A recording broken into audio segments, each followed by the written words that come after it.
अस्सलामुअलैकुम। उम्मीद है आप सब खैरियत से होंगे।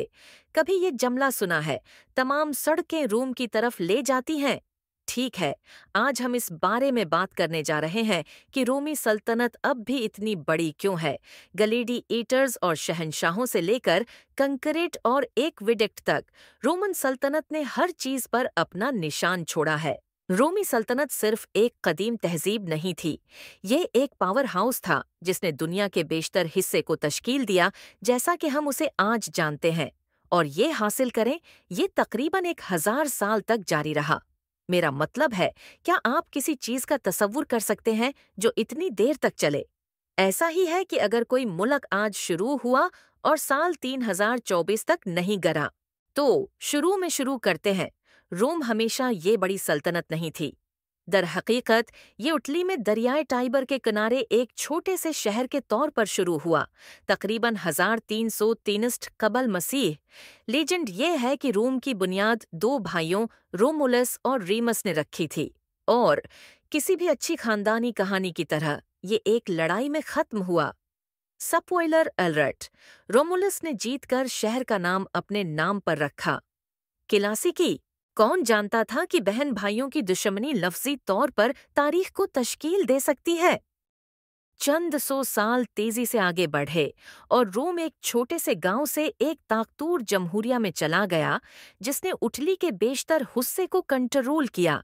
लेकिन वो वहां नहीं रखे थे, और वो नहीं, यह रोम है जिसके बारे में हम बात कर रहे हैं। जब तक जूलियस सीजर आया, रोम बहरा रोम की दुनिया पर गलबा हासिल करने के लिए तैयार था। सीजर एक फौजी बासलाहियत और यकीनन एक मुतनाज़िया शख्सियत था। इसने बुनियादी तौर पर कहा, जमहूरियत को भूल जाओ, मैं चार्ज संभाल रहा हूँ, और खुद को ताहियात आमर करार दे दिया। सीजर के कत्ल के बाद, जी हाँ, उसके अपने दोस्तों ट्रस्ट इश्यूज के जरिया 23 बार वार किए गए। उसके लेपालिक बेटे आगस्टस ने कंट्रोल संभाल लिया और अरूज रोमी सल्तनत का जन्म हुआ। आगस्टस पहला शहंशाह था और उसके दौर हुकूमत में रोम अमन और खुशहाली के दौर में दाखिल हुआ, जिसे पैक्स रोमाना या रोमन पीस कहा जाता है। ये सुनहरी दौर तकरीबन 200 साल तक जारी रहा। सड़कें बने, तिजारत बढ़ी और सल्तनत बरतानिया से लेकर मिस्र तक अपने उरूज पर पहुंच गई। तो रोमी सल्तनत में जिंदगी कैसी थी? ये एक किस्म की आमेज़श थी। एक तरफ आपके पास ग्लैडिएटर गेम्स, फैंसी हमाम और सड़कें थीं जो आज भी इस्तेमाल हो रही हैं। दूसरी तरफ टैक्स ज्यादा थे और गुलाम या सिपाही होना था। ये सिर्फ ये कहते हैं, मिसाली नहीं। और यहाँ तक कि मुझे टोगास पर शुरू न करो। कदीम रोम में फैशन बुनियादी तौर पर आपके जिस्म के गर्द एक लंबी चादर लपेटी जाती थी। मुझे लगता है कि मैं जीन्स पर कायम रहूंगा, लेकिन पूरी ईमानदारी से रोमी अपने वक्त के लिए नाकाबिल यकीन हद तक तरक्की याफ्ता थे। उन्होंने कंक्रीट की ईजाद की, आबी रास्ते बनाए जो शहरों में ताज़ा पानी लाते हैं, और उनका कानूनी निज़ाम आज भी बहुत से कवानीन की बुनियाद है। जिक्र करने की ज़रूरत नहीं, उन्होंने लातीनी फैलाया जिसने हमें हस्पानवी, फ्रांसीसी और उतालवी जैसी ज़बानें दें। अफसोस की बात है, तमाम अजीम चीज़ों की तरह रोमी सल्तनत हमेशा के लिए कायम न रह सकी। 5वीं सदी ईस्वी तक उसे जर्मन कबाइल के हमलों, माशी परेशानियों और इंदरूनी बिदानवानी का सामना था। 6वीं सदी ईस्वी में मगरिब में आखिरी रोमी शहंशाह रोमुलस आगस्टोलस, हाँ, एक और रोमुलस, माजूल कर दिया गया था।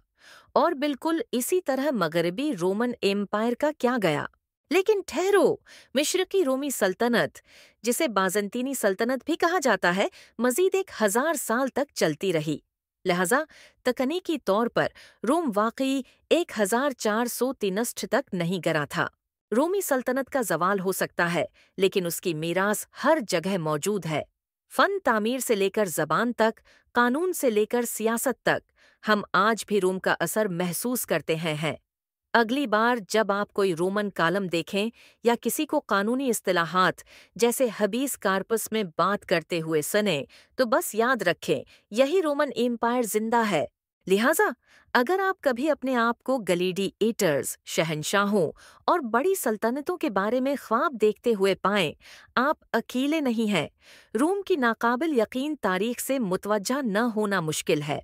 Thanks for watching. If you enjoyed this video, hit that like button, subscribe for more history deep dives, and comment below. Which part of Roman history do you find most epic? I'll see you in the next one. Allah Hafiz.